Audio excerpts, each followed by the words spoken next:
La commission PM. Une mise au point du matin. Face à face avec Robert Pilote et le psychiatre Pierre Mailloux. La commission PM. Voici Catherine Gaudreault. À 9h04, Dr Mailloux qui intervient maintenant dans mes chroniques showbiz. J'adore ça. Première fois. Dr Mailloux, Robert Pilote, bonjour à vous deux. Robert. Bonjour Pierre, Catherine, Oui. bonjour tout le monde. Je suis content d'être là ce matin avec vous autres. Oui, on va parler de cette nouvelle qui a beaucoup fait réagir sur notre page Facebook. Si je retrouvais ma nouvelle, c'est peut-être ça aiderait aussi. On va parler des familles défavorisées. Le gouvernement veut...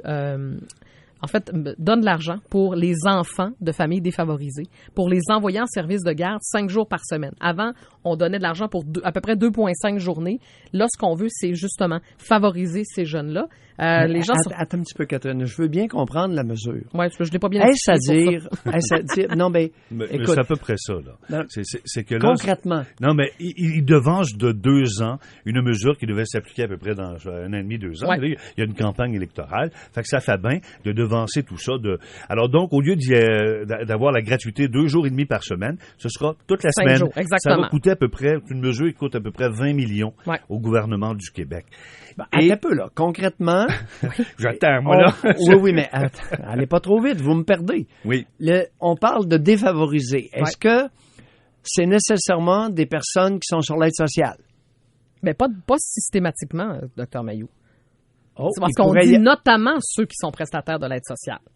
On inclut donc les familles à faible revenu. C'est pas... Oui, il y a les gens sur l'aide sociale, Ben, voyez-vous? mais il y a une nuance, en effet. Parce que j'ai bien compris, parce que dans l'article du Journal de Montréal, puis hier dans les médias, on précisait notamment ceux sur l'aide sociale.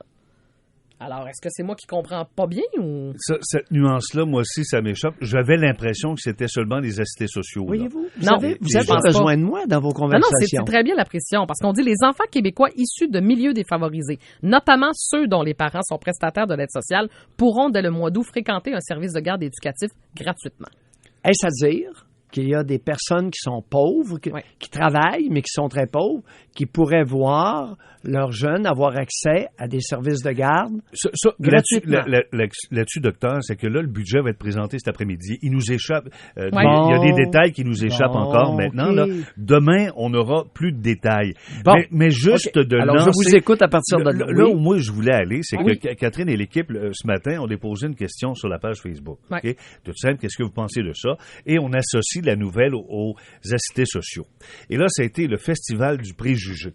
Des préjugés qui sont latents dans notre société et qui refont surface quand des nouvelles comme celle-là nous arrivent. Ouais. J'irai pas jusqu'au fond, mais peux-tu vous en lire 2, 3? Oui, vas-y, vite, oui. vite. Tu sais, en tout, puis, tu sais, je veux pas faire un freak show, mais les gens pensent ça pareil. Charles dit en sacrant, là, tu sais, il dit des gros mots. Ils sont même pas foutus de se lever le cul pour aller travailler. Ils font garder leur progéniture par-dessus le marché. Marielle qui dit « Je côtoie des assistés sociaux à tous les jours à mon multilogement. Ça passe toute la journée à prendre du café puis du Coca-Cola tout en fumant. » Il y a Lynn qui dit « J'espère qu'on va les obliger à se lever les fesses du divan. Les petites entreprises ici manquent cruellement de personnel. » Puis là, je pourrais poursuivre. Ouais. Il y a 80 messages déposés sur notre Facebook, pour la plupart qui ressemblent à ce que je vous ai dit là. C'est-tu pas le festival du préjugé, ça, ce Ouais. matin? Non, c'est le festival de l'hostilité. Oui, je sais bien dit. C'est différent, là, Robert. C'est pas un préjugé, c'est un défoulement. Ouais. Alors là, malheureusement, on est témoin d'un déferlement d'hostilité envers les personnes défavorisées. Un instant, Ouais. faut se le dire. Ben, c'est pour ça que la pression est importante, par exemple, dans ce qu'ils vont annoncer. Est-ce que ça touche seulement les gens prestataires de l'aide sociale ou les familles à faible revenu, les familles pauvres, là, mais qui travaillent? Parce que j'en ai là, sur ma page Facebook qui ont écrit, là, moi, je travaille 50 heures, j'ai de la misère à arriver. Il y a du monde qui en arrache, mais qui travaille. J'espère qu'eux aussi seront inclus Bien sûr. là-dedans. Mais l'aspect qui nous intéresse, c'est dans le fond de dire que quelqu'un qui travaille pas, qui passe sa journée à la maison, sent quand même le besoin de prendre ses enfants puis d'aller les porter à la garderie. C'est là où ça nous touche, OK. puis ça nous interpelle. Tu le présentes comme ça, moi je le présente autrement. Oui. Est-ce que la collectivité a intérêt à offrir des services de garde gratuits aux défavorisés? Ben, Ben, dans un pourcentage, je pense que oui, Robert. pour les sortir de leur milieu. Oui. Parce que ça se peut, comme disait le Dr Mailloux, qu'il y a un pourcentage d'enfants qui ont du potentiel, puis qui souffrent de ça, d'être... Tu sais, tu choisis pas, Robert, d'être dans un milieu défavorisé. C'est pas de leur faute à ces enfants-là. En les envoyant, tout d'un coup qu'on en fait, tu sais, des jeunes qui étudient, puis qui ont de l'avenir, puis qui progressent, puis qui payent leur compte, puis tu comprends qu'on en fait des citoyens responsables. Catherine a un point. Et il y a un inconnu dans l'équation.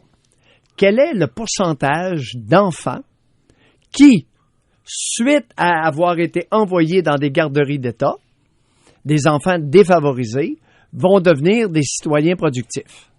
Quel est ce pourcentage? Alors, on ne le connaît pas. C'est ça l'affaire. Ouais.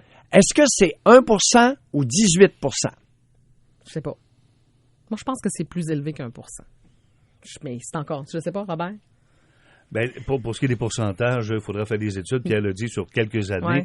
Après 5 ans, il se dégagerait des tendances. Puis probablement que c'est bon de sortir les enfants de ces familles-là. On pourrait fréquentent d'autres élèves. À partir de 4 ans, on pourrait d'ores et déjà faire des tests de dépistage à l'heure actuelle. Ouais. On a investi un tas de milliards dans l'instruction au Québec. Ouais. Et tout ce qu'on récolte, c'est une illuminée de l'Université du Québec en Outaouais qui vient nous sortir des inepties, des idioties ce matin. Ouais. Mais est-ce qu'on pourrait être sérieux, prendre des chercheurs universitaires et qui nous répondent à des questions très simples? Ouais. Quel est le pourcentage d'enfants de milieux défavorisés qui sont susceptibles de bénéficier sérieusement, raisonnablement, de services gratuits en service de garde? Ouais. Deuxièmement, dans les milieux défavorisés, un homme qui n'a pas travaillé depuis 4 ans, on lui offre 4 000 $ pour une stérilisation volontaire. Ouais, ça vous revenez à ça, ouais. Ça va ensemble. Faut être sérieux. Moi là où ça m'interpelle ce matin, ça vient me chercher, Pierre. Oui. C'est l'effet que ça a dans la communauté et dans la société.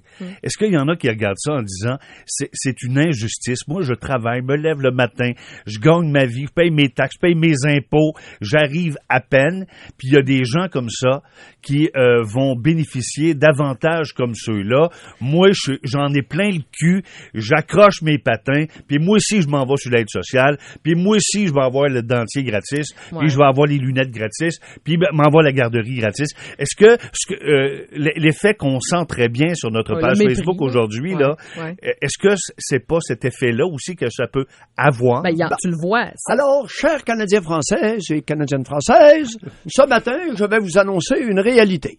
Malheureusement pour vous tous, il y a parmi nous des défavorisés. Ouais. Qu'est-ce que c'est un défavorisé, les amis? C'est la définition officielle, c'est quelqu'un qui est dans la misère. Un défavorisé, c'est quelqu'un qui en arrache. C'est quelqu'un qui n'a pas été favorisé par la génétique, par la nature. Parce que le problème, savez-vous quoi? C'est qu'on généralise. La personne sur l'assistance sociale, là, on en a fait une personne. Puis la personne sur l'aide sociale, elle se bouge pas le cul, elle veut pas aller travailler, puis elle est là de génération en génération. Alors que la réalité, c'est pas ça. Il y a du monde qui sont pas capables de travailler pour toutes sortes de raisons. Puis il y a des gens qui ont perdu leur emploi, qui sont pas capables de s'en retrouver. Tu comprends? C'est que j'aime pas la généralisation. Voici le prestataire de l'aide sociale, le cliché. On tombe là-dedans. À Québec, il y a un animateur radio qui disait ce matin, après un parti politique sur l'indépendance du Québec, on va partir un parti politique sur la dépendance du Québec. Dépendants à la société québécoise. Ouais, et qu'est-ce qu'il suggérait comme mesure concrète? Pour que le parti gagne ses élections, en donner le plus possible à ceux qui sont dépendants de l'État. Il faut être sérieux là, ce matin. Ouais. OK? Il y a des problèmes et la stérilisation volontaire des mâles, des hommes, on y reviendra. défavorisés est importante pour une collectivité. Ouais, Parce que ce monde-là, même défavorisé, ont des capacités de reproduction normales. Et souvent, ils passent leur temps à se reproduire. Okay. On pourra peut-être en reparler. On aura les détails dans le budget aujourd'hui. Exactement. Alors, note suspendue, puisqu'on va en parler. Note suspendue aujourd'hui. Parfait. Alors, on suspend. On va inviter les gens, par exemple, sur notre page Facebook. On est en Facebook Live. Notez donc nos deux individus, Robert et Dr Mailloux, puis on va lire les résultats demain. Ça veut dire que le guibou marche. Le guibou marche. On s'arrête, Johan. Voyons, j'aurais dû me le dire. Mais oui, mais on vous le dit à chaque fois, vous l'oubliez. Mettez vos écouteurs et allez vous préparer. Bonsoir.